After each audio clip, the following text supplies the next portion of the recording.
Morning, folks. This is John Piggott. Go by JP. I'm with Innovacer, and I'll be the moderator for our webinar today.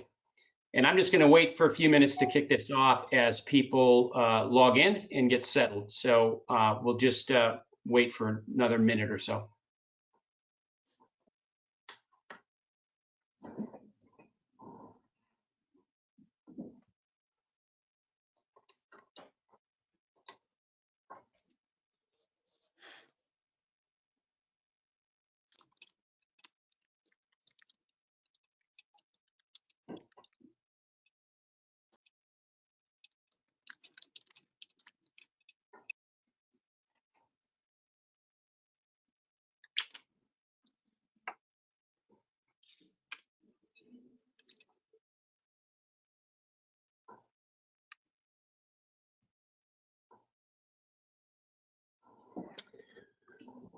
Okay, well, why don't we get started?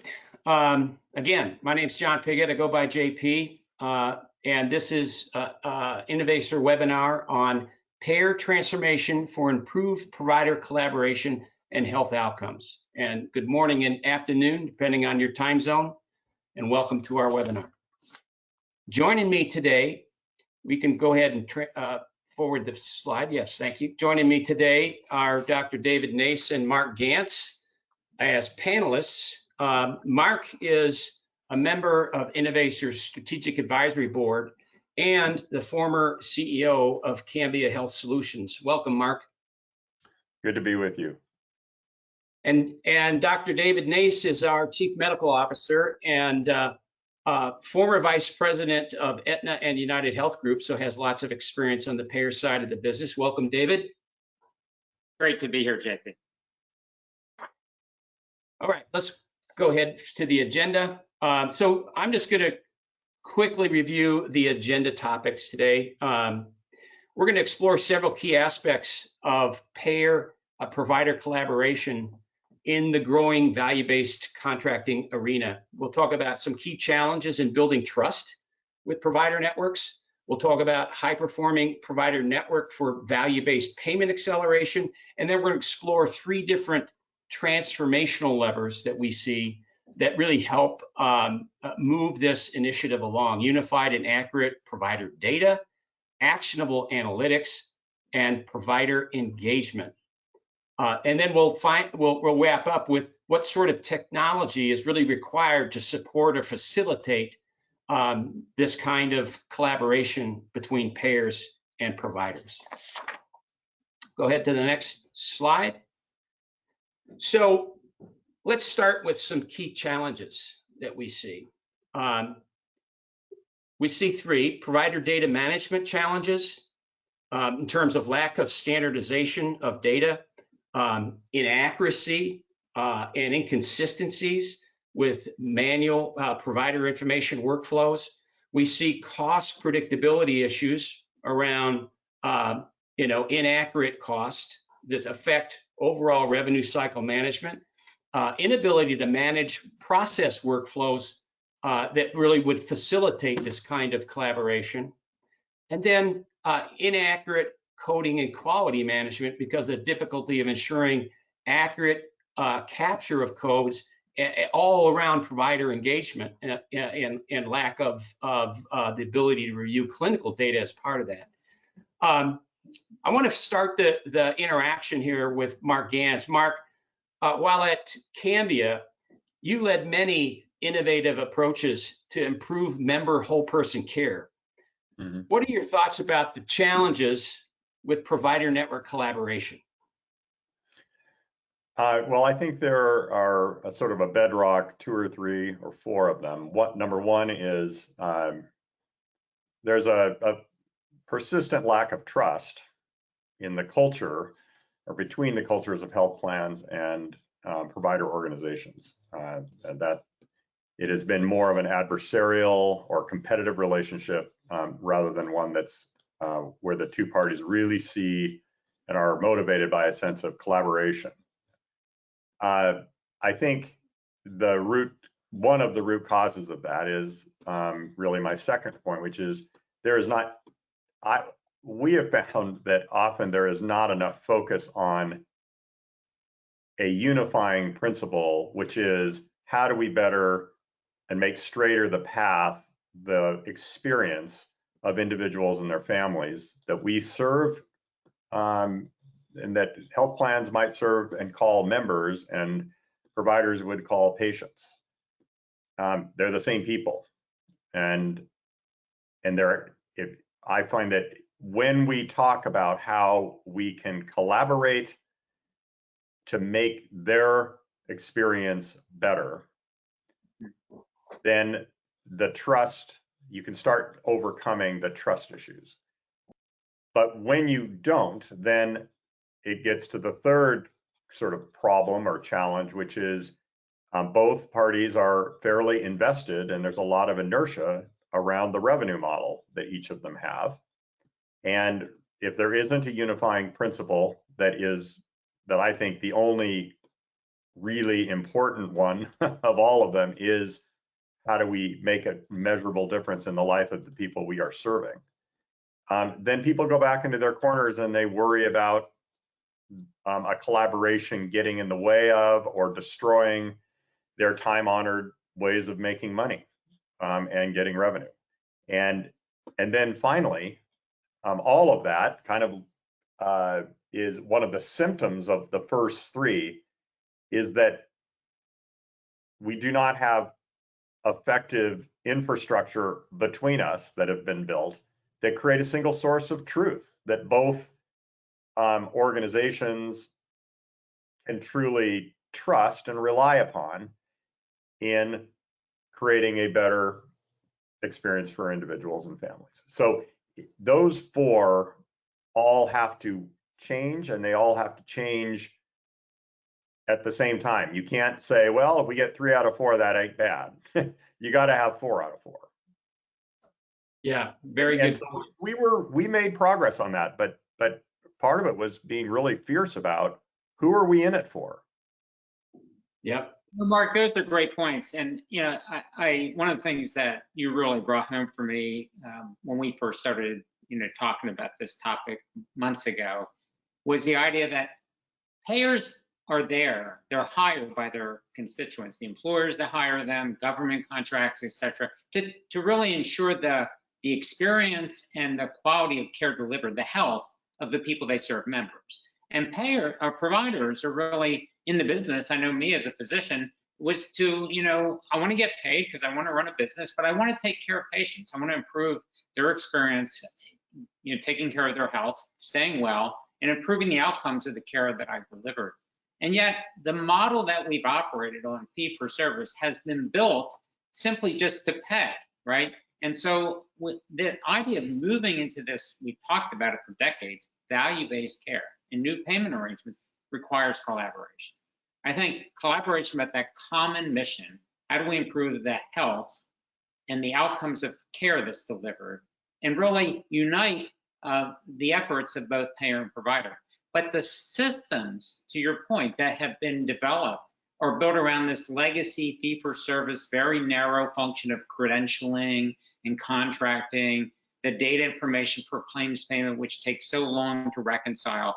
And they're not built for a world that creates this collaboration to be effective in value-based care. And so this is the key point I think we want to bring up today. And I love this concept of a unifying principle, which is ensuring the health and wellness of the people that you serve.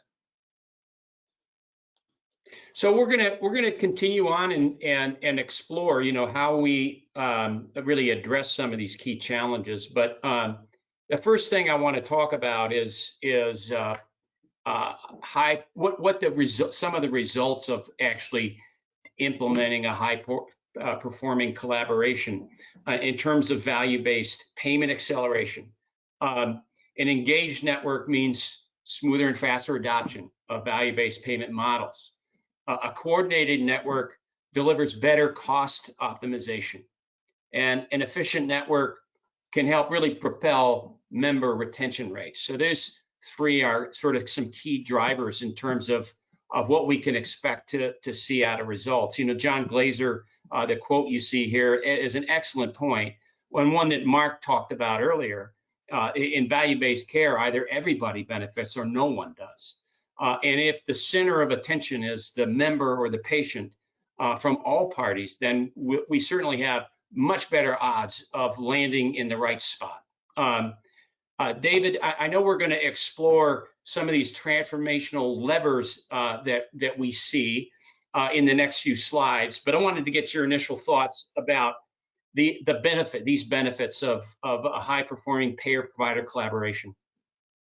Yeah, so if I think about it from a payer environment, think about the C-suite of the business you're running as a payer, right? You know, you want to make sure that your costs are relatively reasonable, if not lower. You want to make sure you're efficient in carrying out your mission, and you want to make sure that you know, the members that you serve are not only pleased, but again, going back to that mission, they're well. But we have all of these legacy systems that result in this redundant work, conflicting data. You know, everybody's worried about regulatory sanctions because of that. You get member attrition that comes about, and the partnership with your providers is really it's a barrier to an effective partnership because the information provided is not often seen as useful. It's not in workflow, and the barriers of these legacy systems has been an issue. And so I think that's what we're going to get in today. Is there's a new contemporary architecture that you can start to think about that really allows the effective collaboration between providers and payers in this common mission that Mark has talked about. Great. Well, I think that we're going to get into looking at those transformation levers. If we go to the next slide, please. We really see three key levers here, and we're going to go into and take a look at each one of these in levers in a bit more detail. But first of all, it's a unified and accurate provider data as a foundational aspect, and then actionable analytics that are built on top of that. And then the third piece is the provider engagement and collaboration that results from all that. So let's take a look at the first lever, unified and accurate provider data. You know, it really involves you know, consistent and accurate data, and that's not easy. It's one of the biggest challenges payers have. But that will drive network efficiency and member retention. You know, some of the key pillars that we see in this are rigorous data integrations with outbound systems, credentialing, directory, and contracting data as key performance inputs, and then high quality data aggregation at the provider level, a provider-centric data model to support all that. And as you can see, there are some impacts on the right-hand side of the screen in terms of, you know, reduced IT maintenance costs. If you have a single source of truth, there's not as many competing systems and redundancies, and in some cases, inaccuracies. Consolidated, high-quality, granular provider data, and then reliable and repeatable analytics across all that single source of truth. Mark, I got a quick question for you. You know, I always hear that this provider data thing is one of the biggest challenges that payers have. You know, it's kind of a garbage in, garbage out kind of thing. How did you tackle this while you were at Cambia? And how were you able to try to pull that together and make that provider data accurate and useful for the health plan? Well, first off, my slide, I'm still on the last slide. I don't know if there's a next slide of the points that you were just talking to. Mine froze. I don't know if you meant to move to that next slide, the one that you were just talking to. I am moved to that. It might be an internet connection thing for you, Mark. I'm not sure. Okay. Okay. Well, then I'll just, what I would say is we worked at it and we didn't do it well enough. And I think every health plan struggles with this, just in all humility. What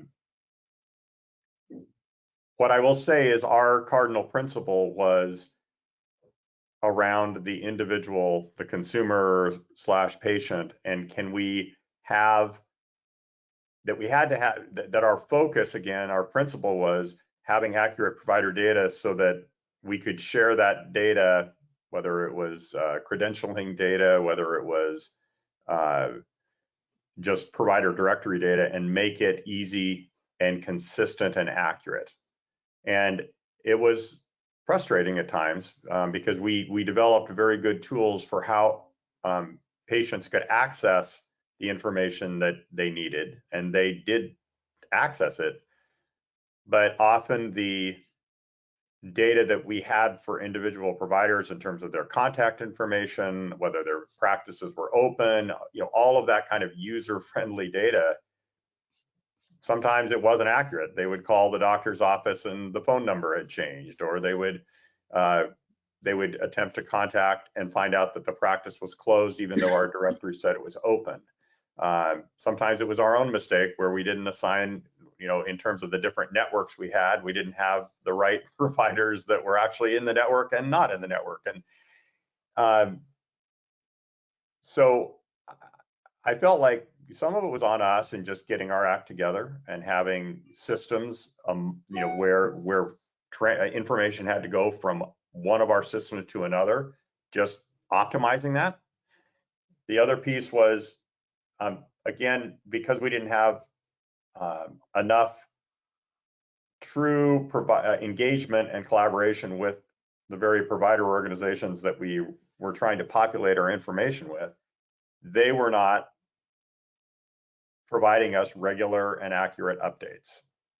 And probably a lot of that had to do with all of the work they had to do to meet our standards versus United Healthcare standard versus Aetna's standards versus, on and on. And you can almost imagine the incredible administrative weight that they had on their shoulders trying to meet the needs of all of their health plan organizations.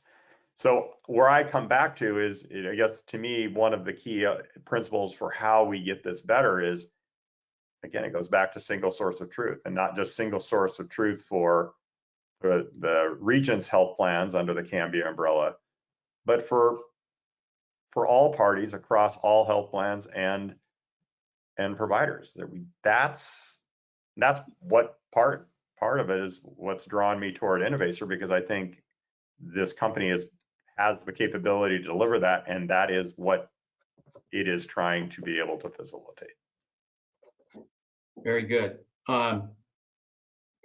Let's go ahead and move forward and take a look at the second lever that we mentioned, and that's actionable analytics. And this is performance and operational metrics that are really centered around the provider's priority, to help closely align with our provider networks if I'm in a payer's shoes.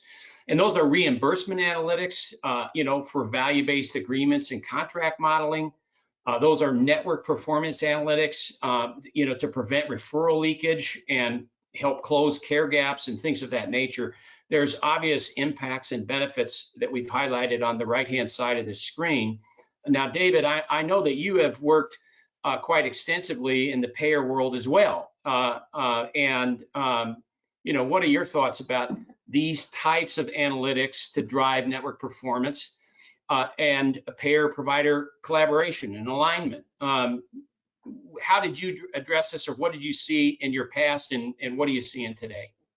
No, thanks, JP. First of all, I want to pick up on Mark's comments. I think, Mark, you made the point that, as an organization, you struggled with trying to get accurate data, timely data, et cetera, and I think you pointed out to the issue of workflow, right? It was hard for the physicians, the practices, to get you the information as things changed. And it was hard for members to really access the information in fairly real time and then be able to trust that information. I think about workflow. I carry this around, and I'm a patient. We're all patients, right? And this is a nice way to be engaged, to get timely reminders, like my flight is delayed and I can stay home for another half an hour. That's real-time information, and it's in my workflow, and it's in a tool that I have. Physicians are tied to their EHR. And so if they could get that sort of information on top of their EHR, in that sort of way where they could say, oh, it looks like your address has changed, and click here and you just update it. It'd be easy. And so this is the way we need to sort of think about contemporary IT. I think to your point, JP, about analytics, this is what drives this information. The airline doesn't get me the information saying my flight's delayed. They don't have data that they can do analytics on with contemporary AI and then get this to me with a cloud-based technology. And this is the sort of strive for innovation. Mark, you've made a lot of issues around innovation. We can't move into true value-based contracting and agreement if at the end of every quarter, end of every year, I find out what I did or didn't do that resulted in a different payment. It's got to be real time. It's got to be actionable. As a physician, I used to go into work and pull the chart off the wall because I lived in a paper-based world, and I'd see information. And then at the end of the day, at the end of the week, I'd want to know, how am I doing? And I only had what I knew in the practice about that. I didn't have any real-time analytics that really got me that information to say, oh, here's how I'm performing in delivering care to my members. Here's the things I did around closing care gaps. And here's the types of referrals I made to the members' benefit that were in their network, or even better, to a high-performing specialist based on trusted quality information. If I could get that information at the end of the day about how I'm doing, at the end of the week about how I did, or even better, why I'm seeing a patient, to give me those sort of insights to help me make a decision with the patient that's effective. I mean, patients are concerned about not only who they're going to see and how they see them for referrals, and am I going to trust this person? Is it, close to where I live? Is it going to cost me a lot of out-of-pockets? And as a physician, I want to know, what are the things I need to know about closing the sort of care gaps around the patients having diabetes, or the type of specialist results that I've referred them to. And then if I'm in a value-based care arrangement, I want to know, am I doing things that make sense, not just for the patient's out-of-pockets, but in terms of the contract I enter into and in the way I'm expecting to get reimbursed. So these are the things that require a new way to think about IT infrastructure, particularly cloud-based infrastructure, and how it can get us to the place that the airline gets to me when they get me real-time information in my workflow. So those are my comments about analytics. Can I add something to what you said, because it just a thought entered my mind. I think that many, if not most, physicians are, in the way that they provide care to their patients, they're analog players in a rapidly digitizing world, but they're still analog players mostly. And so when I think about interactions we had with physicians and health systems, is there was a high level of fear and anxiety about digital, that democratization maybe of information about them and their practice. And it was easier for them to kind of dismiss or hold at arm's length sincere attempts by health plans to try to get that right, because they viewed themselves as kind of an adversary of the big bad health plan. But interestingly, in many cases, their patients, even some of their older patients, were far more advanced in the digitization world than the healthcare provider was. And so we found that a very specific example had to do with providing patient reviews of provider experience. And we were the first health plan to go big with that. And the level of resistance and fear that providers had about allowing, as if they could allow it or not, patients to give them reviews online was immense. And the anxiety often turned to sort of anger. How dare you allow for this to happen? And so we had to work, we had to really be thoughtful about, I guess we could say, boiling the frog slowly, like really getting them comfortable with it. And I think because we did that successfully, when we actually launched that capability, the provider community was able to accept it and start to live with it, and then actually try to use it to their advantage, if you will, in terms of the reviews and the like almost everyone else in the world had already been doing for years. So I think it's, when you're talking about analytics is really scary, I think, for people when they don't know when trust is low and they don't know exactly what's going to happen to it all. And I think it's incumbent upon health plans to be really, really thoughtful about how they engage in this and work with provider organizations to get used to and feel comfortable with the analytics about their own performance and what they bring to the table. Some great points, Mark. Some great points. So we talked about high quality, accurate data. We talked about actionable analytics.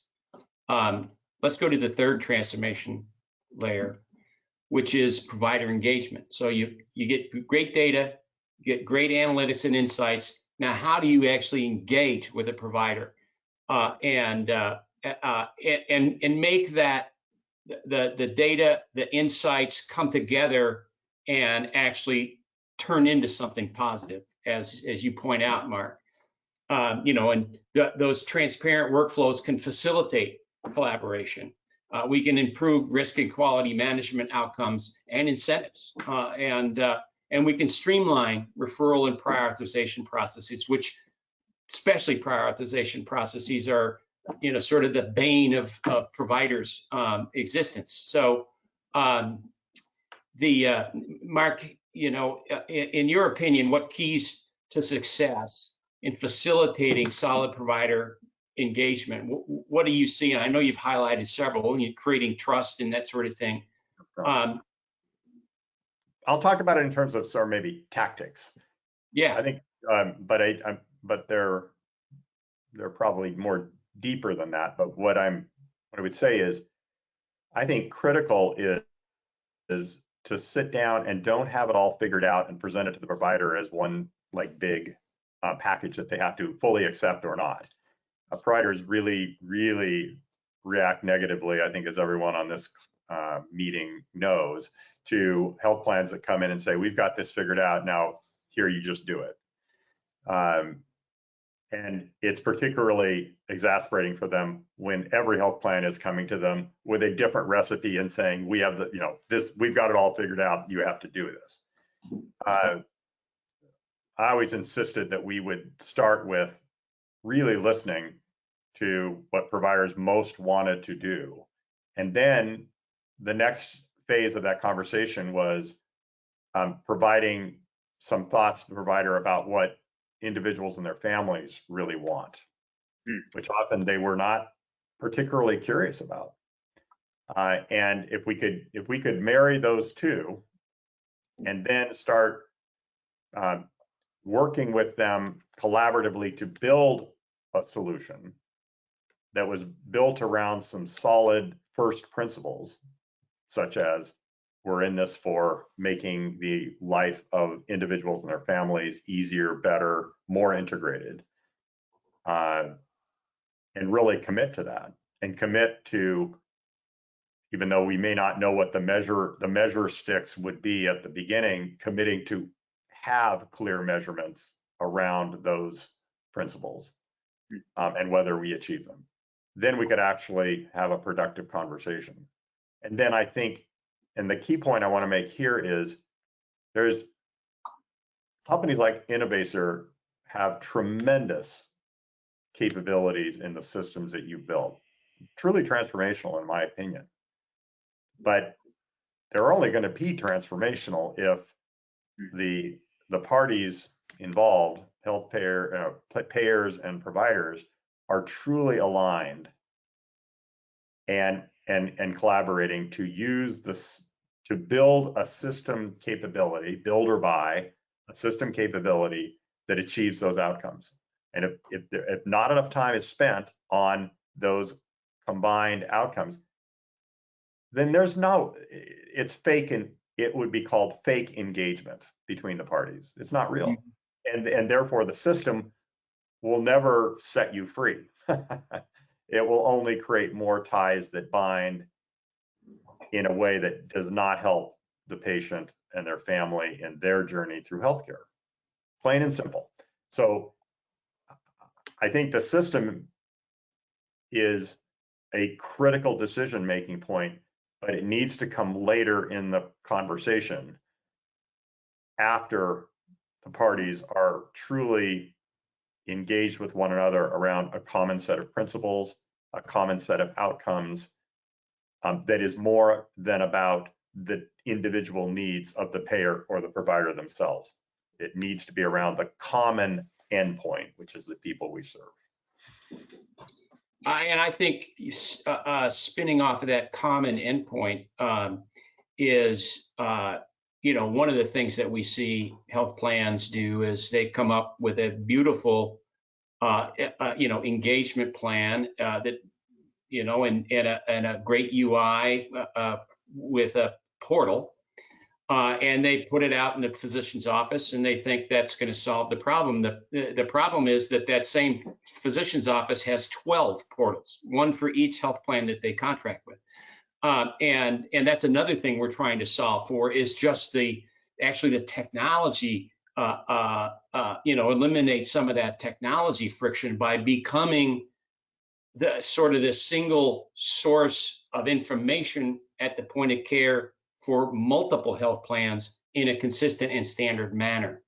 Mm-hmm.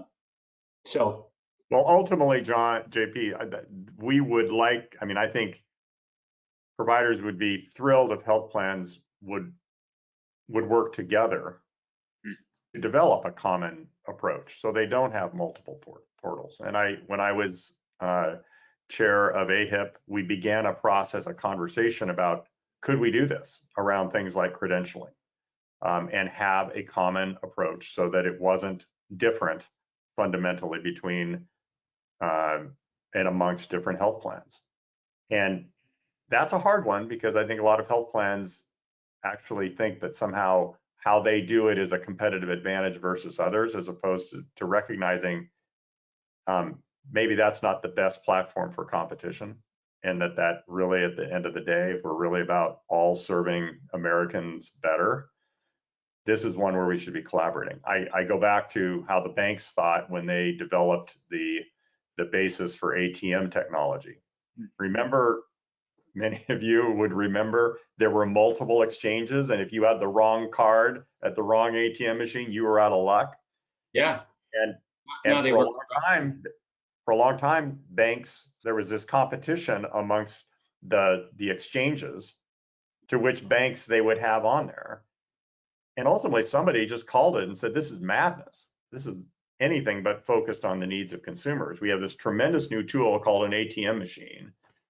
We need to have an international network, and it needs to be a singular one. And that's the type of insight that's needed amongst health plans around some of these things related to provider engagement. I personally think also some of the things related to consumer, but I actually think it's more the work with providers where there is more fruitful work to be done. And I think the good news is, I'm using the bank analogy, the technology that Innovacers developed is sort of like an exchange. It has the capability to provide that kind of common footprint, but there has to be the will amongst health plans to go there. Yep. All right, so we've talked about transformation levers, and we're going to get into, sort of what kind of technology is required to support this. But I think we have a poll, audience poll coming up next, and we're going to open up the polling here in a minute. But let me just tee up this question. So for the audience, what is the most important aspect of payer-provider collaboration in your health plan? Is it provider contracting and credentialing? Is it provider relationship management? Is it point of care insights for providers? Or is it referrals and prior authorizations? We'll open up the polling now, and it'll be a couple minutes before that happens. So David, you have any just sort of summary thoughts about the overall these three transformation levers that we just got done talking about? Yeah, I want to pull it all together with sort of a vision of the future that Mark was just talking about, the experience we've had in other industries. It was a great example, Mark, about banking. I'm old enough to remember being so frustrated and angry when I went to an ATM and I didn't have the right card to fit the right network. You know, we've just been through a pandemic. Many of us have learned to really do much more on cloud-based technologies to buy food and have it delivered to. We've all had the experience with Amazon to buy things. Many of us have tried not to buy things today when Amazon we came, but it is that sort of all the retailers, you know, are participating in Amazon. They're providing their inventory, they're providing their pricing, and they're competing in sort of a new environment, an ecosystem environment, rather than having to, geez, in the old days, think about Amazon started as a bookstore online. You know, I used to have to drive to a bookstore, take time off, find out they didn't have the book I want, it's too expensive. But now, then they created a portal, but then I'd have to go around to every single bookstore and check to see, do they have the book, and go into their portal. And now I just go one place.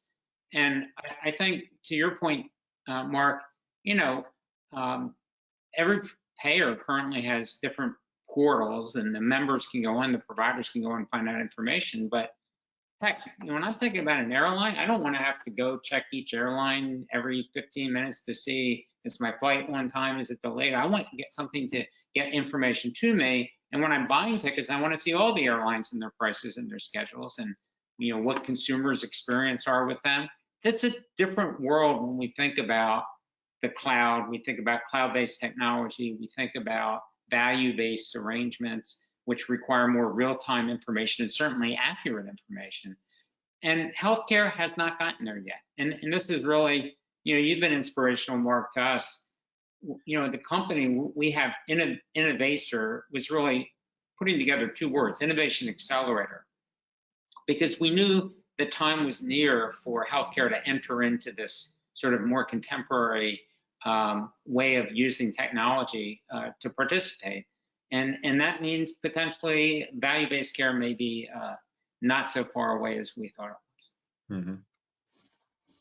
Great. Well, it looks like we've got the results of the poll, and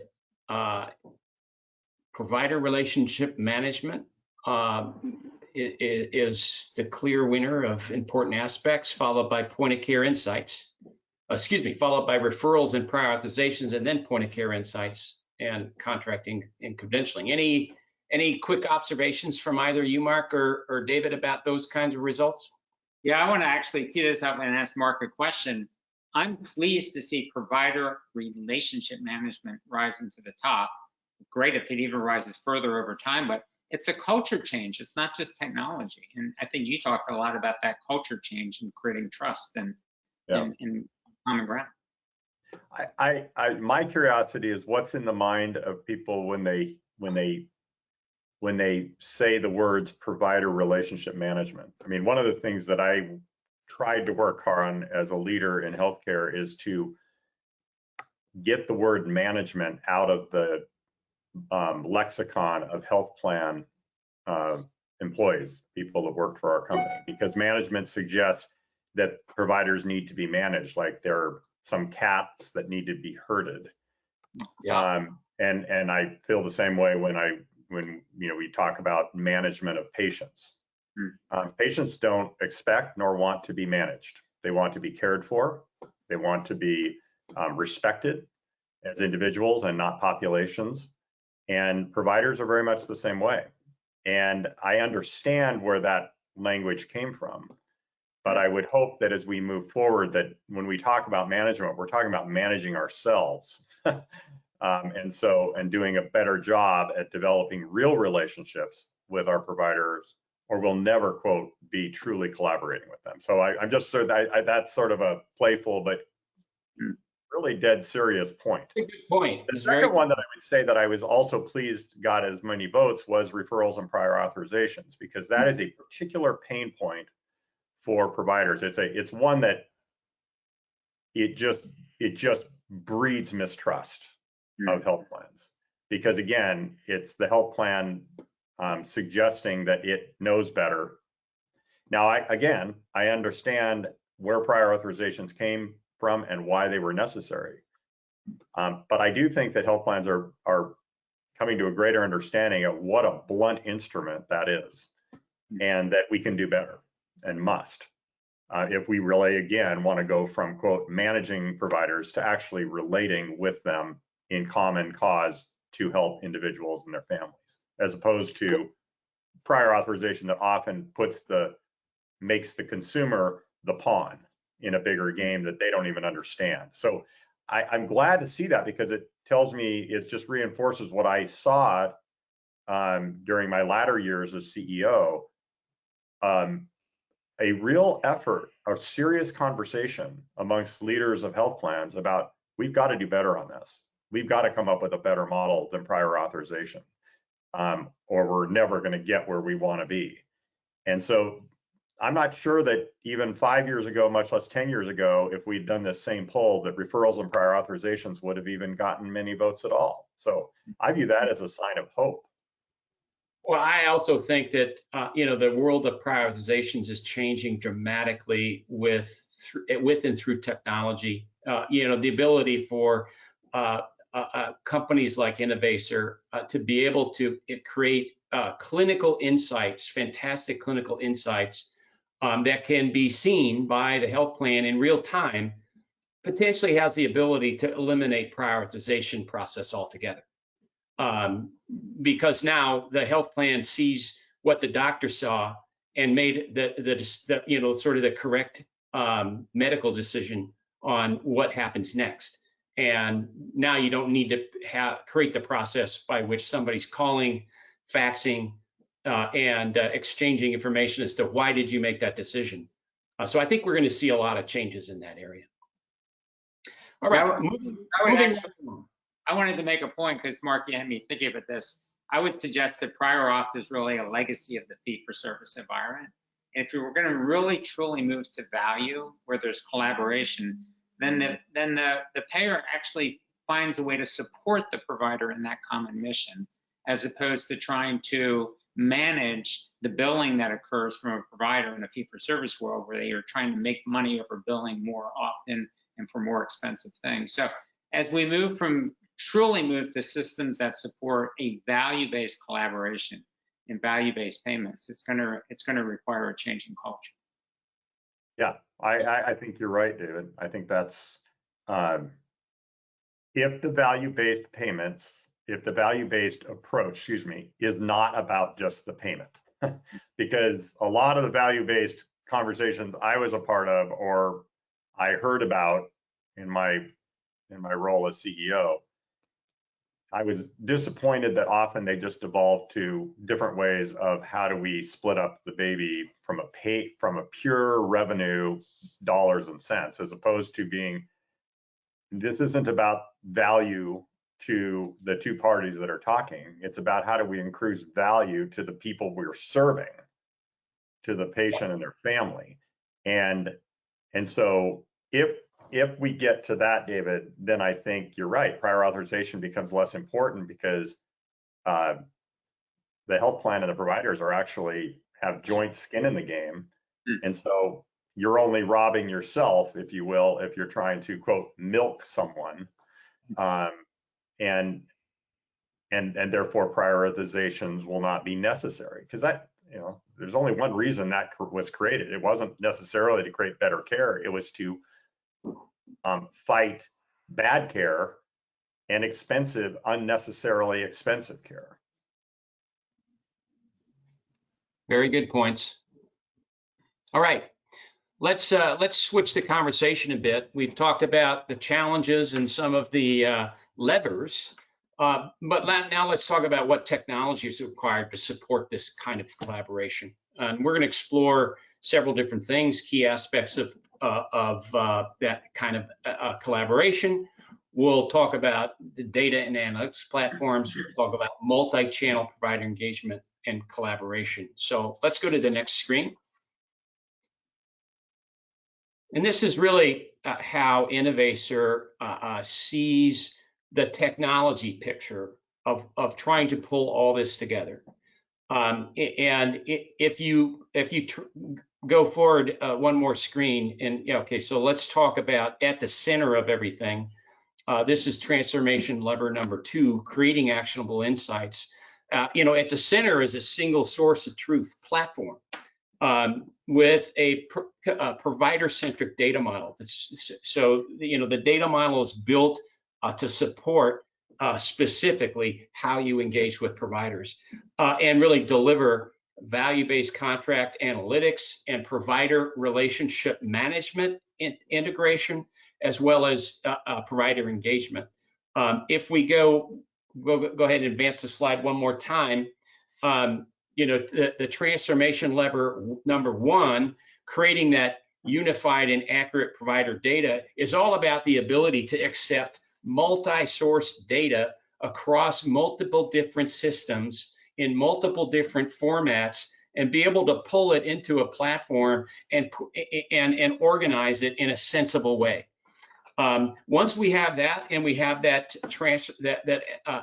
platform to be able to create actionable insights through analytics, now we go to transformation lever number 3 and really target or point that data to support all provider-centric workflows around contracting, around onboarding, around messaging, incentives associated with value-based contracts, risk adjustment, quality management. I mean, there's so many different areas where we can improve the workflows by serving those with this single source of truth and actionable insights around that. So that's really how we see, sort of the technology capability of our ability to drive these various different transformation levers.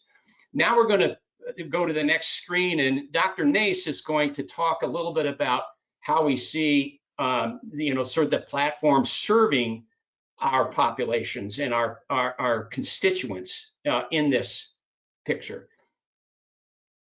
So go ahead, Nick. Move it one more forward, please. There we go.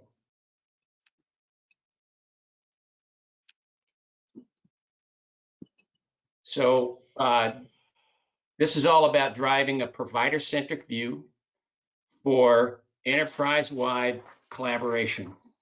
David, you want to talk about this? Yeah, I think it's just really key to have all the information be accurate and be about the provider. So like, if as a physician, if I want a health plan to support me in the work I'm doing, and I have encountered the trust to enter into a truly value-based arrangement where I feel like they're supporting my mission in serving the patient, and I know that I can run my business better in doing that exactly. I'll want all the information I can. For instance, I want clinical information as much as possible from other providers in as close to real time as I can. I want to know if somebody was just hospitalized. I want to know if they saw an ER last night. I want to know laboratory data as quickly as possible. I want to know social determinants of care data, like, are there transportation challenges? Do I know that there are the person lives in a food desert or not? Like indicators of things that I can ask them when they're in the office. But go ahead, advance the slide one more time, and we'll get to these. There we go. Yeah, no, this is exactly the point, that the more of this information that I can get, I can start to do different things with, right? I can start to think about, like, if I get information today and the patient's not in the office, I can engage them through an application I know they have. I can help participate with the provider, the payer, in terms of doing, care management activities and the care managers that they've assigned. Or if I've got care managers in the office, they'll get real or near time. I want all the information I can do to support the work I do with patients. And that's the way that a payer can really support me. And I'm running a business, I'm running a practice. I want to know that the sort of arrangement, the financial arrangement that I've gotten into, a value-based care arrangement, is going to support the work I do with patients as well. And I think this slide actually shows on the right-hand side how I can work as a physician closer with patients and the team, care managers, specialists seeing them. And as a payer, I know that data is actually available to help support their work they're doing in supporting me in terms of sort of the data scientists that are giving me actionable real-time analytic information, like the airline example I gave, but more about my patients and the care that I deliver to them and the performance of my business and the contracts that I've entered into with that payer. That's great. So it all sort of centers around, you know, a data platform that in this case is provider-centric. You know, and there are other use cases on the Innovacer platform that are much more member patient-centric, and that's a different view. But so this is, thank you, David and Mark, for providing this information. This we're going to, I think, close this out with one more poll.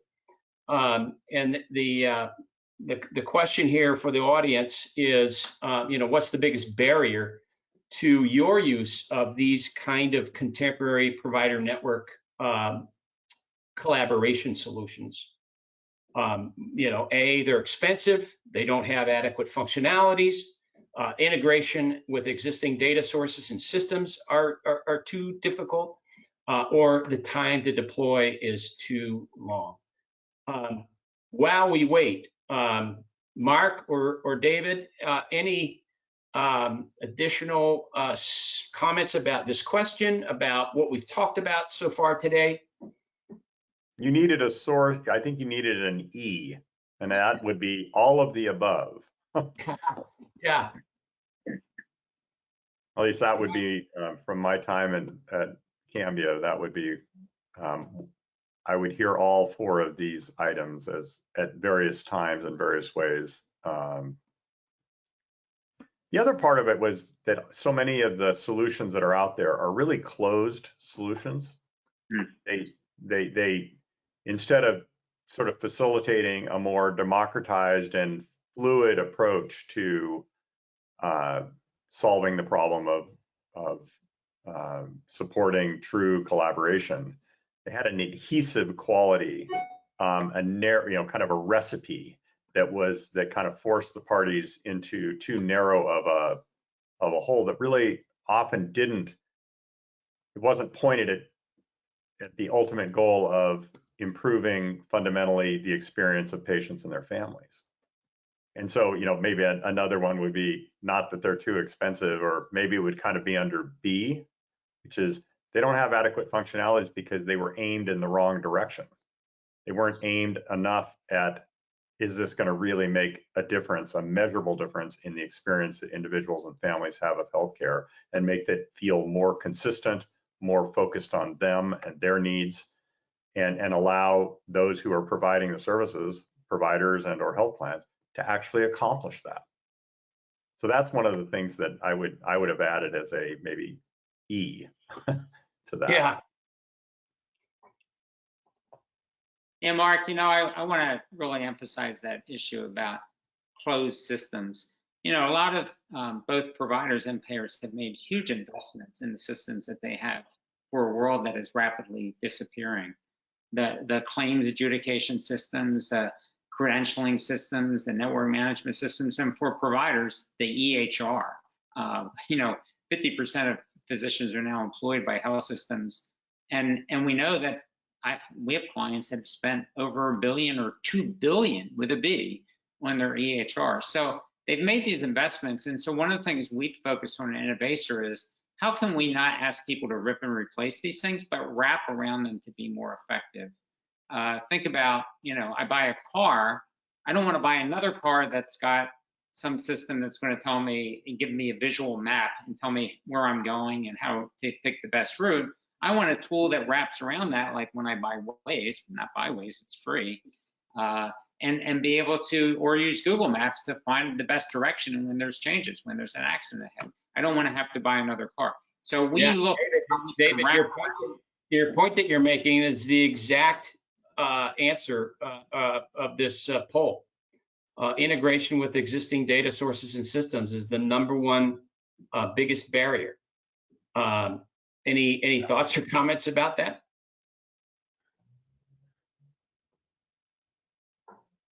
Mark, you want to comment on that? I would just say amen. I think that from a technical perspective, that's hard work. I mean, I'm not sure how, I think that's going to be true for the very best systems, because it isn't just about a system like Innovacer. It has a lot to do with all the legacy systems that different companies have. And often the difficulty isn't with the new system coming in, it's with the existing systems that are there that are also not integrated particularly well with one another. So it's again, I think at Cambia we made progress because we had a very clear endpoint of who that we're there to serve, and so that helped us work on integrating our systems for that end unifying sort of principle, which was we have to make the path better for the individuals and their families. And that did allow for kind of clearing out a lot of the needless complexity within our existing systems. And it helped us be clearer about what additional systems we needed and how they would integrate with what we had. But I do also think it's incumbent upon companies like Innovacer, and I compliment you on this, is that they have to build systems that don't have an adhesive quality. They have to be facilitative of integration, and really built for the people that are ultimately going to be served by them. Well, and I would say that this is right in our wheelhouse, because the nucleus of our whole technology approach is around integrating with existing data sources and leveraging what you have versus ripping and replacing. So, you know, I would say it's absolutely right in our wheelhouse. Listen, we're done with polling. We've, you know, can open it up for questions. I do have a couple of questions that came in through the audience. Let me just read the first one, and that is, my question is around lever number 3 that you spoke about. When you say workflows to facilitate collaboration, would that also include contracting and credentialing of providers? If yes, what would that entail? David, that sounds like a good one for you.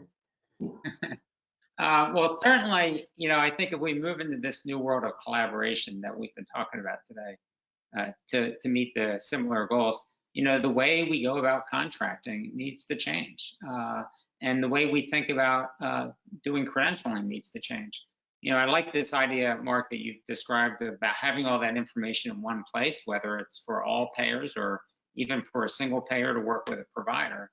But how it's a change in the way we approach the actual contracting of the provider as a payer, and the way we do credentialing. It really needs to change. You know, I used to make a joke when I was at United, not because it's unique to United, it could have been any payer, that, you know, one quality indicator of a network was the number of retired or even deceased providers that were in the network.